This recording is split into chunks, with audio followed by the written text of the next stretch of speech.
was your first 100-miler Buffalo? Yeah, so about a year later. So I moved here in like August, September of 2020. My first ever trail race was Buffalo 25K. Okay. Antelope 25K. Oh, nice. Okay. Yeah, and then like shortly after that, I think I did 25K, 50K out there, and then this race in South Carolina like a month later. So all this like spring of 21. Yeah. And then spring of 22. So Antelope 100 was my first 100. Okay. About a year and a half after And moving. I saw your time somewhere around 21 to 22. In Yeah, the I ring. think right around 22-ish. I mean, that's a wonderful time. And did you go into it with an expectation of like, hey, I'm going to put, you just kind of went out like, here we go. No idea. Yeah. I feel like for so much of this stuff, there's so many unknowns, especially when it's, the distance is far and you've never pushed yourself that hard, like mentally, emotionally, physically. Was that your first time to go from a sunset to a sunrise? Well, you did maybe even see the sunrise, did you? I did see the sunrise. You did, okay. Yeah. No, I did Rufa that year. Okay.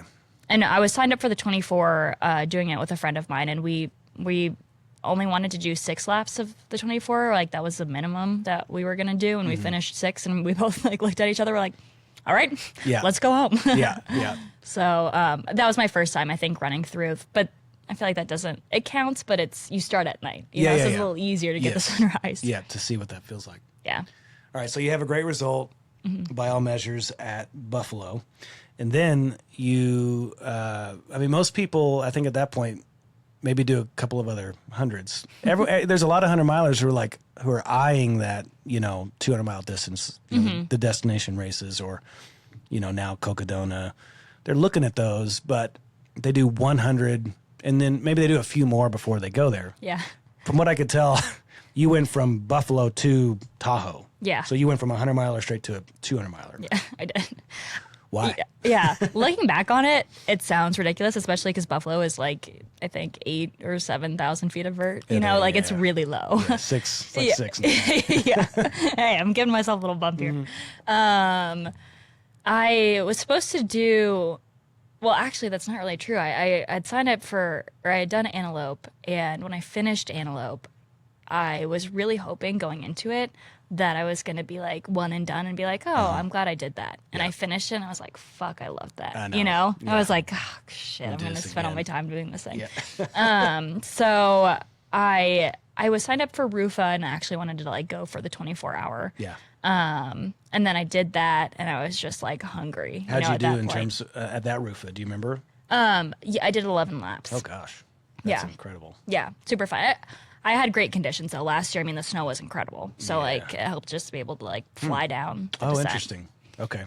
Okay, that was the last Rufa. Yeah. Okay. Yeah, February of last year, of our crazy snow year. Got it. And at that point, I had been wanting. I don't know why. I think I had a friend of mine who had done Cocodona, and it all just like seemed awesome. So I was like, you know what? I'm gonna try. Originally, I was looking at Bigfoot.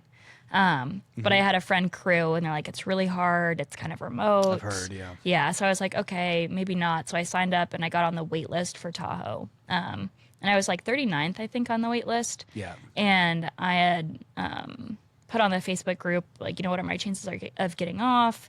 Cause like Bear and I feel like Wasatch too, if you're, I don't even know, like 200 or something on the wait list, you get off for the most part.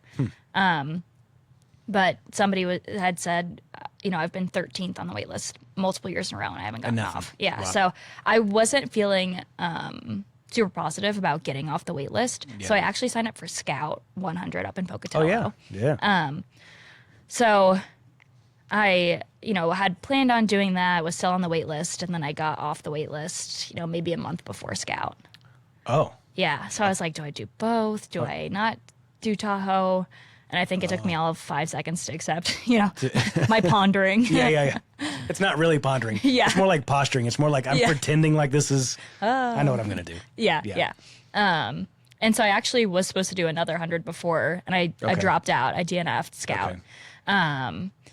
And yeah, I don't know. I think I like being outside for as long as possible. And so the 200 just seemed kind of like a party. And, it was another one where I was like, okay, I think if I do this, then I'll, check it off the list and we'll be done. Yeah, we'll be all over. And now I'm signed up for Cocodona. So. No, you are. Yeah, Nice. Yeah. That's May, first weekend of May. May 6th. Oh, gosh. Yeah. That's definitely... I think I would rather do Cocodona than one of the destination, even though Moab is like where my heart is. Yeah.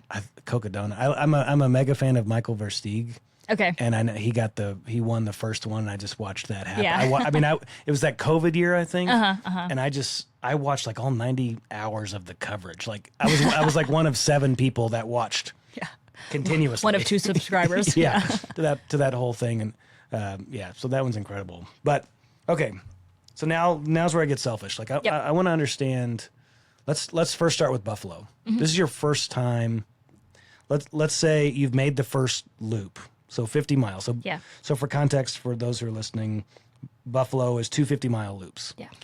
And the first 20 miles is really interesting, and then the next 30 is really flat and long, even on the mountainside. Yeah. And it's very runnable, and during the day it's very enjoyable by and large. And you get to the ranch, and then you come back, you go around like the north end, and then you come back, and then you got to do it all over again. Yeah. So even before we get to like how crazy the 200 was, do you remember being at mile 50 at Buffalo, knowing that you're about to do all of what you just did again?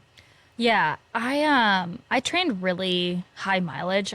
I like to set high mileage all the time, but specifically for that, just because I wasn't really sure how it would feel. So I did a lot of like 30-20, 30-20, 30-20. Like Saturday 30, Sunday 20 kind of thing? Yeah. Okay. So I felt like as prepared, I think, as one could feel to like know that my body could handle the mileage going into it. Mm-hmm. A lot of like 70 to 80 mile weeks, I think, for the most part. Nice. And honestly, the hardest part, I think, of Antelope was that like flat ranch out and back section, because it was like later part of the day, just hot, flat. Like there's no uphill or downhill to like reprieve your legs. Yeah. And I was like struggling pretty hard at that point, but still moving. Yeah. When I came back at 50 to head back out, I had an entire crew of like 15 people. My friends had come through. Yeah. And there's like boxes of pizza, and I was like, okay, I've got a squad here to like help me change. That does remind me. Part of your like vibe or ethos is party. Yeah. Like like the dancing videos or whatever. So talk to me about that. Is there anything practical about that, or is that just like an expression for you? Is there a part of you that knows like, hey, I'm going to be down. Can you guys make sure that you're there to do X, Y, Z? Yeah. So I think for me, the intention of doing all of these like music videos is the concept of doing even a 50K, right, is ludicrous. This is a stupid idea to be running this far. Yeah. So if I'm going to be paying to suffer, I might as well have a fucking good time, right? And so a good way to keep that at the forefront of the mind is, okay, what ridiculous music video can I make to, you come through the aid station, the volunteers are stoked to be singing and dancing to something. Yeah. And so is your crew. It gives a chance for your crew to kind of interact with each other and be talking about it. Yeah. Because sometimes they know each other, sometimes they don't. Right. So, and then for me too, it's like, okay, it's something for me to zone out during the race. It's like, okay, well, I haven't filmed this one section. So like, let me think about what could I do for that? A good way to kind of like distract myself a little bit from the pain. Okay. So you come into mile 50, like, so is there a piece of the way that you think about these high mileage races of like, are you intentional with what that 50 mile really is going to look like? Are you thinking, do you like that maybe some of your crew members aren't going to know each other? Is there like a social component to that to you that's like, hey, this is going to be kind of fun. Like we're going to be all introduce this person to this person. And I think especially in the longer stuff, you see people like all of a sudden your crew has like inside jokes with each other, and you get to see it progress as you come through. Yeah. And for me, like I love community. I love bringing people together. So as I can see that happening as I'm running is like a privilege to be able to see something like that. So I don't know that I really have like an intention necessarily, but when I'm doing these races, almost or every big race that I've done, I've raised money for charity, a charity that speaks to me, and have kind of used this like wow distance as a platform to be able to, you know, it catches people's eye if you're saying you're running 100 miles or 200 miles. Yeah. It's like, oh, by the way, Alzheimer's Association is a great organization. Check them out. Donate some money. So for me, like, there are definitely times during, you know, 50 miles in or 100 miles in or whatever the distance is. But I think for me, ultimately, what it comes back down to is the reason why I sign up for these races is to, you know, bring light to something that's much bigger than me. Yeah. And so when I remind myself of that, or remind myself that I'm supposed to be dancing and having fun or whatever it is, it's so much easier to be like, okay, this pain is temporary, this whatever is fleeting. So let's just like put our head down and remind ourselves that we're here for, you know, a greater purpose and just keep it trucking. So, okay, put that in context of Buffalo. You leave mile 50, like you've got this energy. Yeah. How long does that energy stay with you? Buffalo was nice because there's a lot of crew access aid stations. So I was able to see them pretty often, and I had pacers. I had 4 pacers to the last 50. So I was getting a new person. So like some new blood pretty frequently, which, you know, different conversations, all that kind of stuff makes it go by a lot faster. Yeah.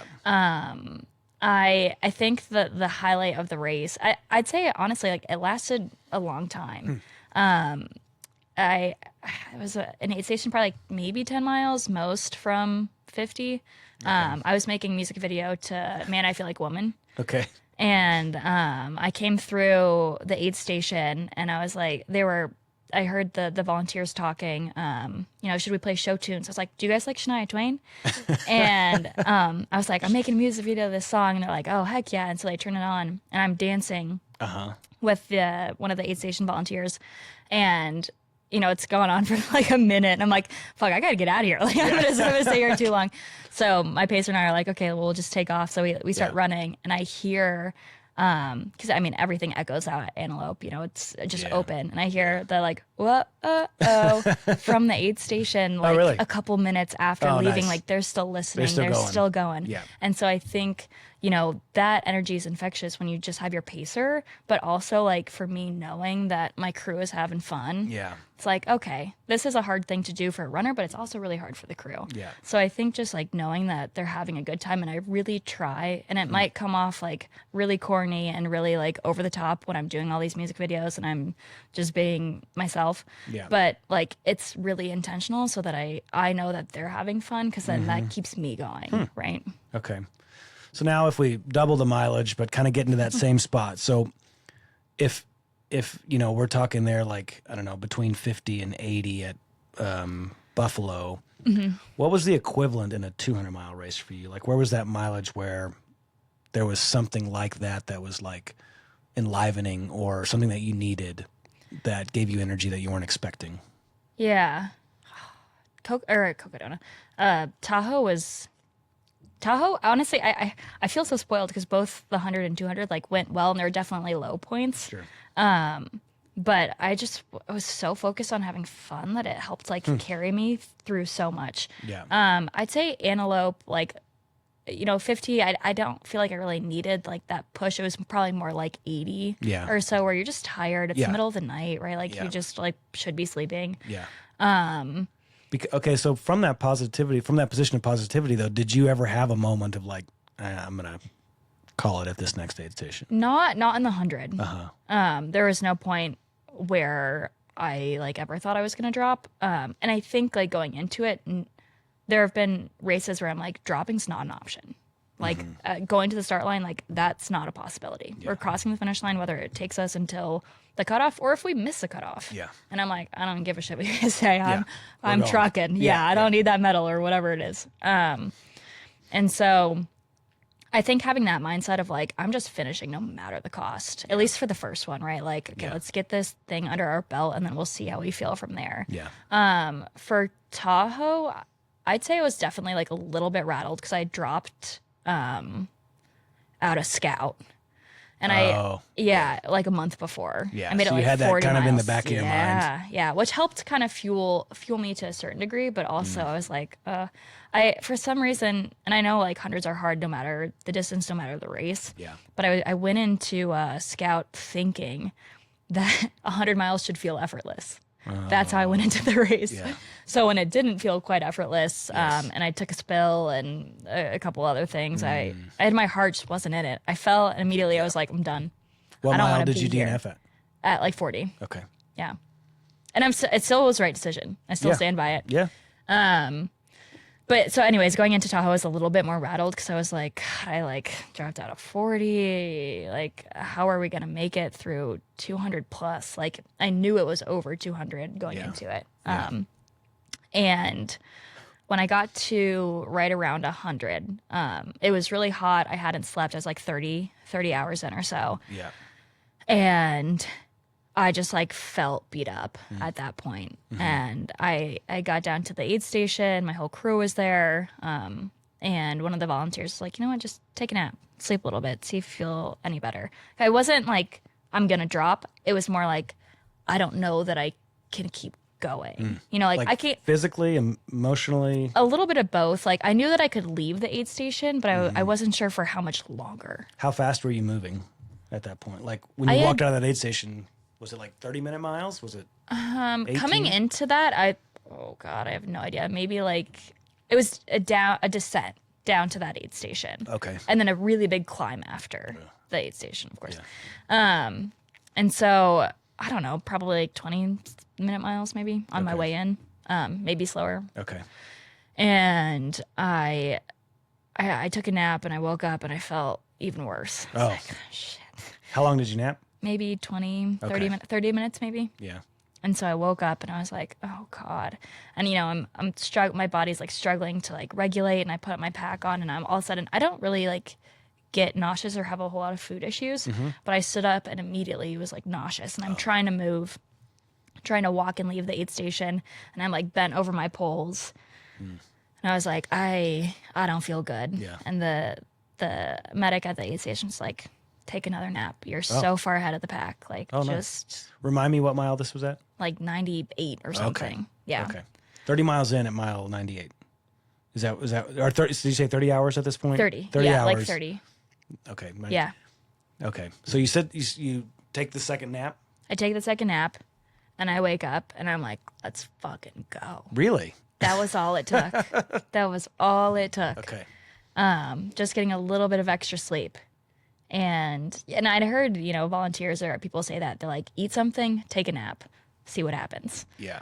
And so from that moment, it was like, okay, we got this. Nice. But that was definitely like one of the hard points. And especially because like, you know, I woke up, I took this nap and I was like, I feel like garbage. And I have over 100 miles left to go. Yes.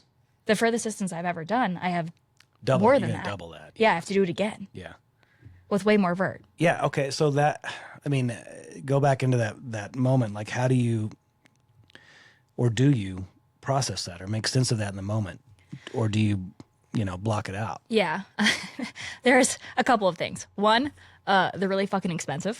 Oh, good point. It's like, how much are they? Like $1,300 or something? Yeah. So financially, I was like, finish. Yeah, I was like, oh, this was like a lot of money. Yeah. So, I mean, that's a small piece of it, right? The second piece, and I think this is the biggest one, I had so many people come to the race. And Tahoe is not necessarily like super easy to get to. It's definitely more accessible than some other races. Sure. But I had people flying from other races the same weekend. Oh, wow. My parents came, they live in Florida. Oh, yes. I had other people driving in because they thought that I could do it. Mm-hmm. I was like, these people believe in me. Mm-hmm. So I should believe in me too. Yeah. That's a good perspective. I've had people fly in and like, it's like, I can't. Like, I don't think I can. Yeah. But to think of that they're there because they believe in me is really interesting perspective. Yeah. As opposed to they support me. Those are two very different things. Yeah. Support me, yes. But they believe in me. They think they're here, they're here for a finish. Yeah. Yeah. That's interesting. Yeah.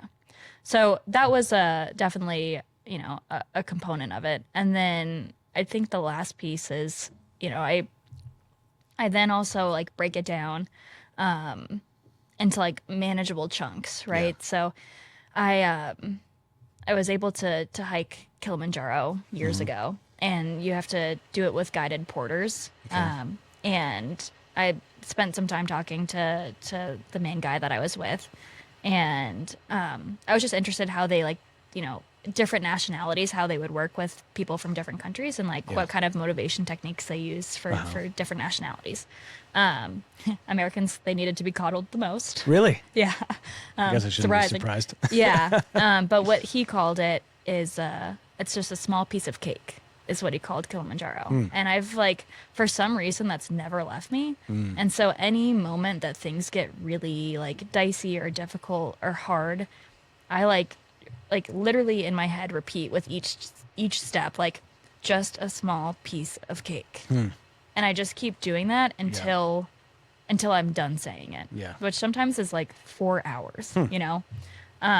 So I think for me, like if you can try to compartmentalize and chunk them down, then all of a sudden you've moved, maybe it's a mile, and that's a mile further than you thought you were going to make it. And now you're 1 mile closer to the next aid station, and that quesadilla is going to change your life. Totally. All right, so maybe to land the plane here, which you just sort of did that, but I wonder if there's anything else. So we look at Buffalo, Scout, Tahoe 200, and now aspiring to do Cocodona 250.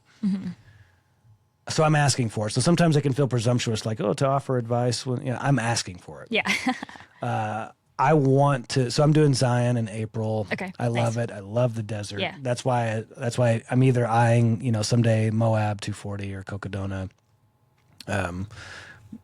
Love the desert.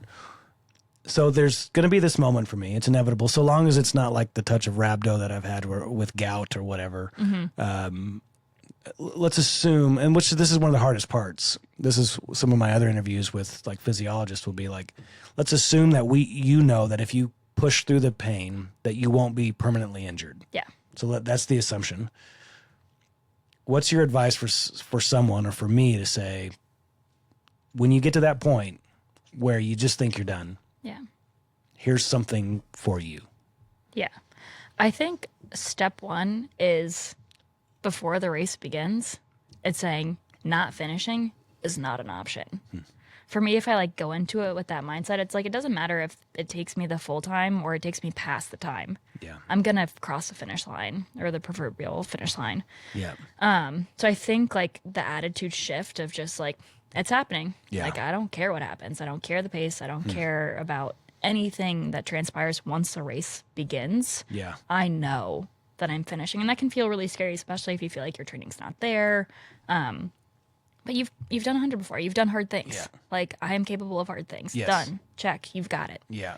So I think like the mindset shift to start is, at least for me, is huge. And then I'd say like second is, and everybody has their own why of why they do it. Yeah. But if you have a way and like different like tricks or tips that you can use to remind yourself of that during the race. So for me, it's cartwheel. It's, dancing with my crew. It's making a music video of like what I want the most from running, or my why for running, is to make it seem accessible to everybody, that everybody can do it. Everybody belongs. Yeah. So if I can show people that you can like make a silly music video while you run 100 miles, like you belong out here too. Yeah. And like have physical ways to implement that while I'm running, then it's like, oh, okay, well, of course I'm going to finish 100 miles because like my why is right in front of me and is like so visible. Yeah. And then I'd say get some really good friends. So, the people who are going to be like, okay, shut the fuck up. You're going to keep going, like going. stand up, eat this Oreo, and like one foot in front of the other. Yeah. Yeah, that's good. Well, good luck at Cocodona. Thank you. Thanks for taking the time to do this. Absolutely. I really appreciate you coming out and doing it. And we'll follow along with Cocodona. Hopefully you get there, and then hopefully I finish Zion. But if I don't, even though I plan to, it won't be it won't be your fault. Oh. It'll be my fault. You got it. God got it. All right. Hey, thank you. Yeah, All right, thanks. See you.